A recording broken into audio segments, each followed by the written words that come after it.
আসসালামু আলাইকুম এভরিওয়ান, কেমন আছেন সবাই? তো চলে এসেছি আরও একটা রান্না নিয়ে। আর আজকে আমি রান্না করব লাচ্চা সেমাই ভাজি। আর এই সেমাই ভাজিটা খুবই মচমচে হয়, সবাই খেতে খুবই পছন্দ করে। এজন্য চুলায় আমি একটা কড়াই বসিয়ে দিয়েছি আর এর মধ্যে দিয়ে দিয়েছি 1 চামচ পরিমাণ ঘি।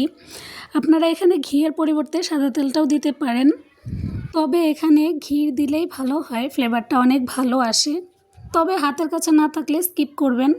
এর মধ্যে কিশমিশ আর বাদাম কুচি দিয়ে দিচ্ছি, এগুলোকে ভালো করে ভেজে নিব। এই রান্নাটা করার সময় চুলার আঁচ অবশ্যই লো মিডিয়ামে রাখতে হবে। আর আপনারা যারা যারা আমার এই ভিডিওটা নতুন দেখছেন তারা অবশ্যই ভিডিওটিতে একটি লাইক দিয়ে যাবেন আর একটা সুন্দর কমেন্ট করে যাবেন। আর যদি রেসিপিটা ভালো লাগে তাহলে বাসায় অবশ্যই একবার হলেও ট্রাই করবেন। আর আপনাদের কাছে একটা রিকোয়েস্ট থাকবে আমার এই চ্যানেলটা সাবস্ক্রাইব করে দেওয়ার জন্য। তো আমি বাদাম কিশমিশটা ভেজে নিয়েছি, আবার এই একই ঘিয়ের মধ্যে আমি লাচ্চা সেমাইটা দিয়ে দিচ্ছি। লো মিডিয়ামে আমি এই সেমাইটাকে ভেজে নিব। আপনারা এখানে যে কোনো সেমাই নিতে পারেন, চাইলে আপনারা লম্বা যে সেমাইটা রয়েছে সেটা দিয়েও ট্রাই করতে পারেন, তবে আজকে আমি লাচ্চা সেমাই দিয়ে বানিয়ে দেখাচ্ছি। আর আমি এখানে প্রাণ লাচ্চা সেমাইটা নিয়েছি।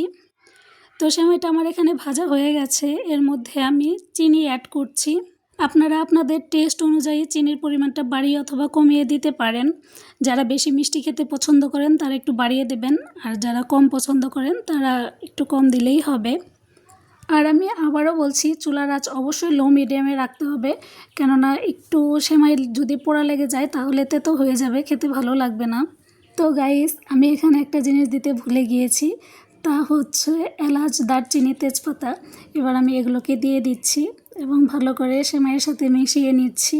এটা ঘিয়ের মধ্যে দিয়ে ভাজলে ফ্লেভারটা আরও ভালো আসতো। তো যাই হোক, কিছু করার নেই। তো সেমাইটা ভাজা হয়ে গেছে, এর মধ্যে আমি কিছুটা গুঁড়া দুধ দিয়ে দিচ্ছি। এবার গুঁড়া দুধ দিয়ে ভালোভাবে মিশিয়ে নিচ্ছি।